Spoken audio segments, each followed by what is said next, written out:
Minister of India Shri Narendra Modi. ತಾವೆಲ್ಲರೂ ಅತ್ಯಂತ ಕಾತುರದಿಂದ ಕಾಯ್ತಿರುವಂತಹ ಕ್ಷಣ ಆಗಮಿಸಿದೆ.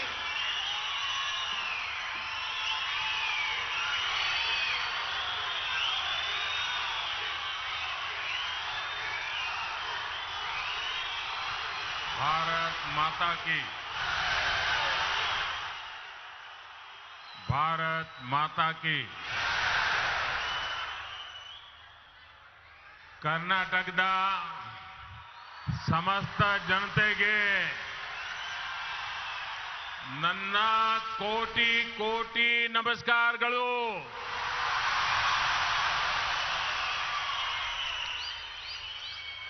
मंच पर विराजमान पूज्य स्वामी जी, कर्नाटका के गवर्नर श्री थावरचंद गहलोत जी, यहां के लोकप्रिय मुख्यमंत्री श्री बसवराज बोम्मई जी,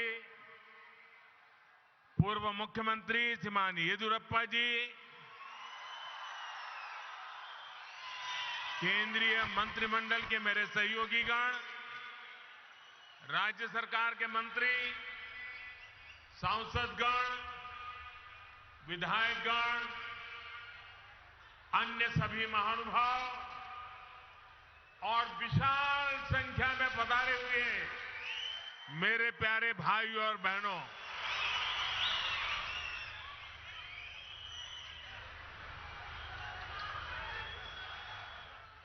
ये मेरा सौभाग्य है कि आज मुझे बेंगलुरु में एक बहुत विशेष दिन पर आने का अवसर मिला है. आज कर्नाटका की, देश की दो महान संतानों की जन्म जयंती है. संत कनकदास जी ने हमारे समाज को मार्गदर्शन दिया,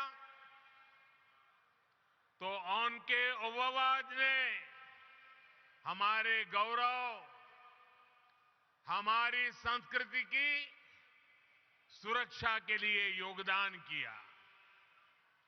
मैं इन दोनों विभूतियों को पुनः एक बार नमन करता हूं.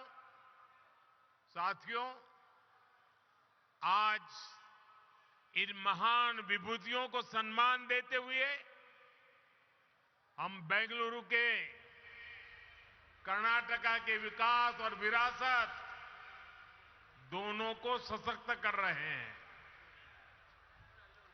आज कर्नाटका को पहली made in India Vande Bharat train मिली.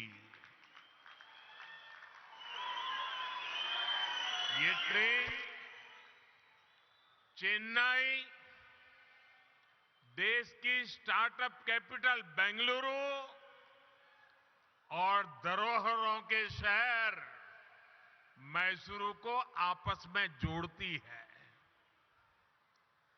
कर्नाटका के लोगों को अयोध्या, प्रयागराज और काशी के दर्शन कराने वाली भारत गौरव काशी दर्शन ट्रेन, इसकी भी आज शुरुआत हुई है.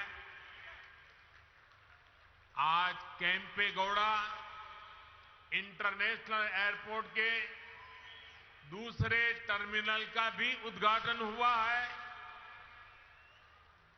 मैंने सोशल मीडिया पर एयरपोर्ट के नए टर्मिनल की कुछ तस्वीरें पोस्ट की थी और आज वहां जाकर लगा कि नया टर्मिनल तस्वीरों में जितना सुंदर दिख रहा है उससे भी ज्यादा भव्य है, आधुनिक है. ये बेंगलुरु के लोगों की बहुत पुरानी मांग थी जो अब हमारी सरकार पूरा कर रही है. साथियों, मुझे नाड़ प्रभु केम्पे गौड़ा जी की 108 फीट की प्रतिमा के अनावरण और उनके जलाभिषेक का भी अवसर मिला।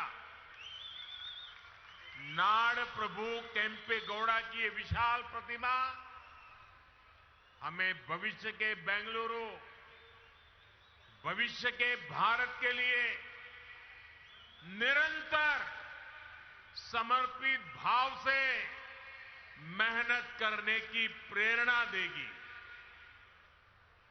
भाइयों और बहनों, ये मेरा सौभाग्य है कि आज पूज्य स्वामी जी ने जिस प्रकार से आशीर्वाद दिए, जिस प्रकार से भावना प्रकट की, मैं हृदय से उनका आभार व्यक्त करता हूं। साथियों, आज पूरी दुनिया में भारत की पहचान स्टार्टअप के लिए है और भारत की इस पहचान को सशक्त करने में बहुत बड़ी भूमिका हमारे बेंगलुरु की है। स्टार्टअप सिर्फ एक कंपनी भर नहीं होता। स्टार्टअप एक जज्बा होता है, कुछ नया करने का जज्बा, कुछ हटकर के सोचने का जज्बा। स्टार्टअप एक विश्वास होता है हर उस चुनौती के समाधान का जो देश के सामने है। इसलिए बेंगलुरु एक स्टार्टअप स्पिरिट का प्रतिनिधित्व करता है। यही स्टार्टअप स्पिरिट आज दुनिया में भारत को एक अलग लीग में खड़ा करती है। भाइयों और बहनों, आज यहां जो कार्यक्रम हो रहा है, ये भी बेंगलुरु की इसी युवा स्पिरिट का प्रतिबिंब है। आज शुरू हुई वंदे भारत एक्सप्रेस भी सिर्फ एक नई ट्रेन नहीं है, बल्कि ये नए भारत की नई पहचान है। 21वीं सदी में भारत की रेलवे कैसी होगी, ये उसकी झलक है। वंदे भारत एक्सप्रेस इस बात का प्रतीक है कि भारत अब रुक रुक चलने वाले दिनों को पीछे छोड़ चुका है। भारत अब तेज दौड़ना चाहता है और इसके लिए हर संभव प्रयास कर रहा है। साथियों, आने वाले 8-10 सालों में हम भारतीय रेल के कायाकल्प का लक्ष्य लेकर चल रहे हैं। 400 से ज्यादा नई वंदे भारत ट्रेनें, विस्टाडोम कोचेज भारतीय रेल की नई पहचान बनने वाले हैं। मालगाड़ियों के लिए डेडिकेटेड फ्रेट कॉरिडोर, ट्रांसपोर्टेशन की गति बढ़ाएंगे और समय भी बचाएंगे। तेजी से हो रहा ब्रॉडगेज परिवर्तन का काम नए नए क्षेत्रों को रेलवे के मैप पर लेकर आ रहा है और इन सब के बीच आज देश अपने रेलवे स्टेशनों को भी आधुनिक बना रहा है। आज आप बेंगलुरु के सर एम विश्वेश्वरैया जी के रेलवे स्टेशन जाते हैं तो एक अलग ही दुनिया का अनुभव होता है। हमारा लक्ष्य देश के बड़े रेलवे स्टेशनों को इस प्रकार आधुनिक बनाने का है। इसी सोच के साथ यहां कर्नाटका में भी बेंगलुरु कैंटोनमेंट यशवंतपुर रेलवे स्टेशनों का भी कायाकल्प किया जा रहा है। साथियों, विकसित भारत के निर्माण में हमारे शहरों के बीच कनेक्टिविटी की भी बड़ी भूमिका होगी। देश में एयर कनेक्टिविटी का ज्यादा से ज्यादा विस्तार हो, हमारे एयरपोर्ट्स का विस्तार हो, ये आज समय की मांग है। बेंगलुरु एयरपोर्ट का नया टर्मिनल इसका उपयोग करने वाले पैसेंजर्स के लिए नई सुविधा लेकर आएगा। आज भारत दुनिया में एयर ट्रैवल के सबसे तेजी से बढ़ने वाले मार्केट में से एक है। जिस तरह देश आगे बढ़ रहा है, उसी तरह एयरपोर्ट्स पर पैसेंजर्स की संख्या भी बढ़ रही है। इसलिए हमारी सरकार देश में नए एयरपोर्ट्स का भी निर्माण करा रही है। 2014 से पहले देश में 70 के आसपास एयरपोर्ट थे, 70। अब इनकी संख्या 140 से ज्यादा हो गई है, डबल। बढ़ते हुए ये एयरपोर्ट्स हमारे शहरों का बिजनेस पोटेंशियल बढ़ा रहे हैं, नौजवानों के लिए नए अवसर भी बना रहे हैं। साथियों, आज पूरी दुनिया में भारत में निवेश के लिए जो अभूतपूर्व विश्वास बना है, उसका बहुत बड़ा लाभ कर्नाटका को भी मिल रहा है। आप कल्पना कीजिए, बीते 3 वर्ष जब पूरी दुनिया कोविड से प्रभावित रही, तब कर्नाटका में लगभग 4 लाख करोड़ रुपए का निवेश हुआ। पिछले वर्ष एफडीआई को आकर्षित करने में कर्नाटका देश में अग्रणी रहा है।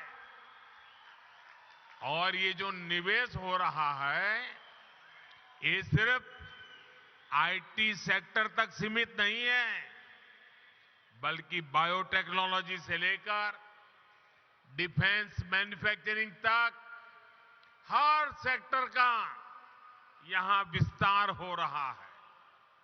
देश में एयरक्राफ्ट और स्पेसक्राफ्ट इंडस्ट्री में 25% हिस्सेदारी ये हमारे कर्नाटका की है।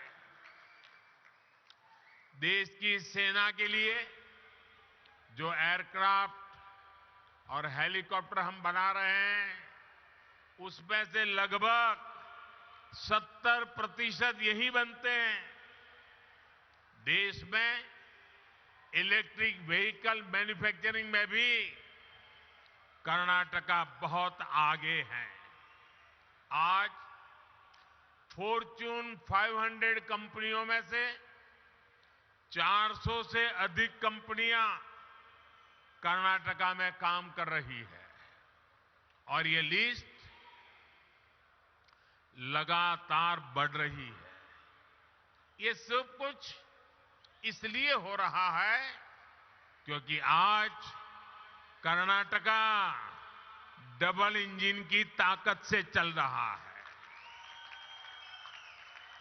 भाइयों और बहनों, आज बात चाहे गवर्नेंस की हो या फिर फिजिकल और डिजिटल इंफ्रास्ट्रक्चर के निर्माण की, भारत एक अलग ही लेवल पर काम कर रहा है। आज पूरी दुनिया हैरान होती है जब भारत के डिजिटल पेमेंट भीम यूपीआई के बारे में सुनती है। क्या 8 वर्ष पहले ये कल्पना करना भी संभव था? Made in India, 5G technology, क्या ये सोचा भी जा सकता था? इन सब में बेंगलुरु के युवाओं की, यहां के प्रोफेशनल्स की बहुत बड़ी भूमिका है। 2014 से पहले के भारत में ये चीजें कल्पना से परे थी। इसका कारण ये है कि तब जो सरकारें थी उनकी सोच ही पुरानी थी।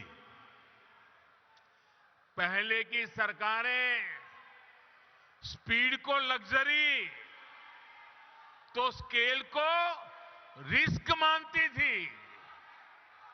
हमने ये धारणा बदल दी है। हम स्पीड को भारत की आकांक्षा मानते हैं और स्केल को भारत की ताकत मानते हैं। इसलिए आज भारत पीएम गति शक्ति नेशनल मास्टर प्लान के तहत देश में इंफ्रास्ट्रक्चर का विकास कर रहा है। हम सभी साक्षी हैं कि कैसे अतीत में इंफ्रास्ट्रक्चर के निर्माण में सबसे बड़ी समस्या तालमेल की रहती थी। जितने ज्यादा विभाग, जितनी ज्यादा एजेंसियां, उतनी ही देरी निर्माण में होती थी। इसलिए हमने तय किया कि सबको एक प्लेटफॉर्म पर लाया जाए। आज पीएम गति शक्ति नेशनल मास्टर प्लान के तहत 1500 से ज्यादा लेयर्स भी हैं। डेटा विभिन्न एजेंसियों को सीधे उपलब्ध हो रहा है। आज केंद्र और राज्य सरकारों के दर्जनों मंत्रालय, दर्जनों विभाग इस प्लेटफॉर्म से जुड़ चुके हैं। आज देश नेशनल इंफ्रास्ट्रक्चर पाइपलाइन के तहत इंफ्रा पर लगभग 110 लाख करोड़ रुपए के निवेश का लक्ष्य लेकर चल रहा है। देश में ट्रांसपोर्ट के हर माध्यम एक दूसरे से जुड़े, एक दूसरे को सपोर्ट करें। इसके लिए देश का बल, पूरी ताकत मल्टी मॉडल इंफ्रास्ट्रक्चर पर है। कुछ समय पहले ही देश ने नेशनल लॉजिस्टिक पॉलिसी भी लॉन्च की है। ये पॉलिसी देश में ट्रांसपोर्टेशन का खर्च कम करने, ट्रांसपोर्टेशन को इनोवेटिव बनाने में मदद करेगी। साथियों, भारत को विकसित बनाने के लिए फिजिकल इंफ्रास्ट्रक्चर के साथ ही देश के सोशल इंफ्रास्ट्रक्चर का भी मजबूत होना उतना ही आवश्यक है।